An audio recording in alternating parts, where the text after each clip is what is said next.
Se ci sono delle famiglie che consapevoli, informate, scelgono di non vaccinare il proprio figlio comunque, né ora né mai, i genitori sanno e devono essere consapevoli che una delle due sanzioni, oltre a quella economica, è quella che il bambino non può frequentare il nido. Così il ministro dell'istruzione Valeria Fedeli stamane, commentando quanto accaduto qualche giorno fa a Verona con una quindicina di famiglie che avevano visto i loro bimbi rifiutati dai nidi perché non in regola con la documentazione richiesta dalla nuova legge sulle vaccinazioni obbligatorie.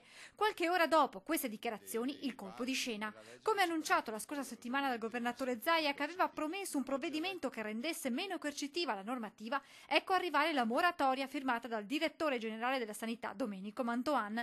In sintesi, il decreto regionale, in attesa di ulteriori chiarimenti ministeriali e di conoscere l'esito del ricorso alla Corte Costituzionale, per quanto riguarda la frequenza di nidi e materne dell'anno scolastico 2017-2018 per i bambini già iscritti, si applicherà il regime transitorio fino al 2019-2020, anno che prevede invece la decadenza dell'iscrizione. Ci sarà quindi tempo fino al 2019 per presentare tutta la documentazione vaccinale per i bimbi da 0 a 6 anni ed evitare la decadenza dell'iscrizione. Scongiurato il rischio che qualche bambino veneto, come accaduto a Verona, si veda escluso dagli asili in assenza della documentazione richiesta.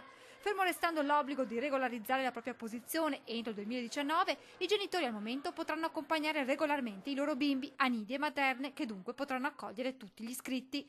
Alle ULSS il compito di vigilare ed eventualmente contattare quei genitori non ancora in regola perché provvedano alle vaccinazioni. Per favorire lo scambio di informazioni tra istituti scolastici e aziende sanitarie, la moratoria regionale prevede un'ulteriore agevolazione. Nel rispetto di quello che ha detto il garante della privacy, cioè che non devono essere riportati dati sensibili, le ULSS forniranno alle scuole l'elenco dei soggetti che sono stati vaccinati, che non sono stati vaccinati, senza riportare dati sensibili.